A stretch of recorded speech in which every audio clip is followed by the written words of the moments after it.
very bad when I would have to tell people that I'm charging for my services, for my creativity. But now, after having some skin in the game, shout out to my sis. I forgot what her name is, but she made a book. She wrote a book called Something Green Eyes. Basically, how she dissect social cues and jealousy and stuff. But since I've been in a business and since I have experienced lowballing myself, recently somebody basically asked me to make something for them. And I feel like they thought I was gonna do it for free.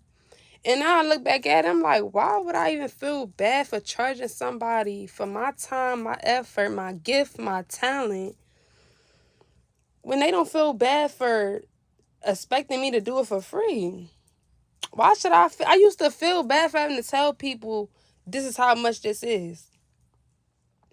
And now it's like I can't even wrap my mind around it because, like, why would you feel bad for charging for your talent and your gift and your time? See, the problem is when you have a gift and when you are creative, a lot of people look at it as it's not a job, as if it don't take nothing for you to make something for them because it's in you. It's not like you have to buy it in the store. But what people don't understand, that the fact that it is in me and the fact that God did give it to me, and it's a talent, it's a gift that God bestowed in me, and it is me, and it's a part of my soul being in my life first, it makes it even more valuable than something I can just get in the store, because anything with scarcity adds value to it. They're not hearing me though. Anything with scarcity surrounding it immediately makes the value go up. So the fact that I do have a gift, if I wanted to charge 1,000 tomorrow, if I was charging 100 today, I would have every right but to do that, because the fact that only I have a certain type of gift or can give the special touch of my essence, even though it's many talents and unique creativity in the world, and God created so many of us that are very talented, are very gifted, are very creative in the way we think, in the way that we do. It's still, what makes us so special is that even though it's a lot of us, it's also not a lot of us, and a lot of us are spread it out. So it's rare that you will come across a lot of creatives in one setting, or that you will know a lot of them, unless you're putting yourself in a place where creators come together and work together to thrive, right? So I'm very grateful that now I finally don't feel the guilt of charging somebody or telling them my prices.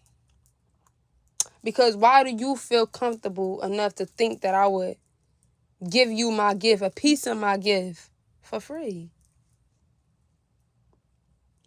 Now, I can understand why some people, art can really, like my dad was saying to me the other day, like art never depreciates, because time and scarcity, and the art is passing away, unfortunately, since that's another form of scarcity, because the person is no longer here to make more of their digital, not their digital, but their creative fingerprint. So it adds more value to the pieces that they made before they passed. But that's priceless. That's priceless. So I can see why some people can't even really understand why sometimes we may charge certain prices for our art. You feel me? Especially after you've been in the game in a long time and you had to learn the hard way how to not lowball your time and your gift. And to make sure that you're paying yourself in where you're not robbing yourself of your gift just off the sake of making a coin, you know. And it takes time and it takes a lot of trial and error to get to that point, to really start to grasp your worth. Because even you, sometimes it's hard to charge, hard to know how much to pay yourself for your gift, because it is so priceless. And it really does depend on how you see yourself and how you value your gift and how you value yourself and your time and your life force energy, right? And your effort. So I can see why some people don't understand why a painting, sometimes I have even seen art and it's like millions of dollars and I can't even really understand or fathom why it's that much money because it looked like a toddler could have made it. But that's what's so beautiful about being an artist is that the perception, it plays on your perception, especially abstract art. And that's why it's such a popular art style. It plays on people's perception and it really depends on the value that they feel like it is worth, or the artist feel like it is worth, or the value that the artist can get the viewer to see why they view it as valuable. Because we naturally are social beings, and sometimes it's no different than what is called pre-selection, when some people see that somebody else want this person and it make them want them more. Naturally, humans tend to do that. I don't really like that about us. I'm not saying I never probably felt that, but I definitely never acted on it, even if I did feel like, oh, this person had more value subconsciously because I see him with this beautiful woman or this, these people or this social currency. I really can't stand women that want men just because they got a girlfriend. That really irks me so bad. But that's a perfect example of pre-selection, so that's what's so valuable about art, because it really just depends on how valuable you feel like it is and how much you're willing to stand by that regardless, and how much you're willing to sacrifice just to stand by that. And sometimes I don't think there's nothing wrong with meeting people halfway to a certain extent, but never let it get to the point where you're robbing yourself of your time and your gift just to get something, just to be compensated for your gift.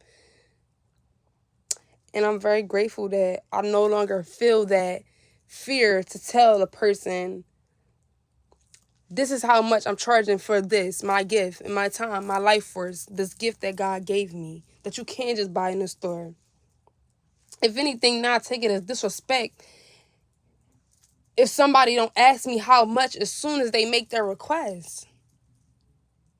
I don't take it personally because I know it's business and I already learned how to detach from, I know that it's not personal. Sometimes, people just, we all are different, living in different realities, But a part of me do take it as disrespect because it's like, what about me makes you think that I'm doing shit for free?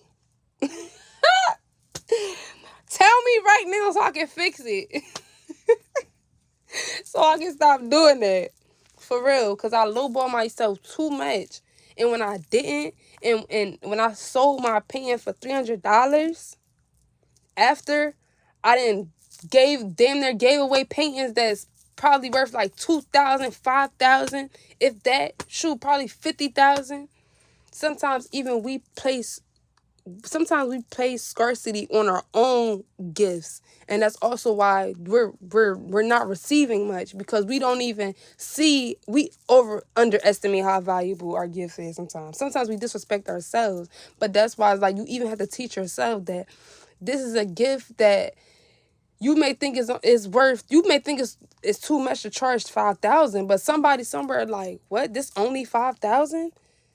One time, TikTok, I posted my painting. TikTok, when it basically, you post something and it put on like where the search network or something, like something similar or something that it reminds the search engine of. One time I posted my painting and it said a $79,000 painting. I never even fathomed that I could charge my painting for $79,000, but obviously TikTok seen something in my painting to even say that. Because usually when you post something, TikTok finds something that's similar, or what they remind, or whatever your post remind them of. So me even seeing that made me think like, damn, like TikTok seeing damn near search engine seeing that my painting could be worth $79,000. I never even fathomed that before. You even have to even have to learn your own scarcity mindset. It's money out here, but if you lowball yourself constantly and make people feel like your work is cheap, Chanel, all them big companies, they don't never lowball themselves. They're not going ahead. They're not saying, oh, this, and I get it. You feel me? Sometimes it is okay to meet people halfway, but never do it to the point where you're overstepping your worth or your value. Don't overdo it. Maybe once in a blue moon, a little bit. But even then, you got to be careful because you're teaching people that your gift is negotiable. And it's not worthy of its exact price. You're not standing on the worth of how you feel like your gift and how much you are worth for even displaying your gift, your originality and your art fingerprint, your creative fingerprint, and giving it to someone that they will have forever and letting them own a piece of you, a piece of your soul, a piece of your creativity. I don't feel like popping it, but I already did.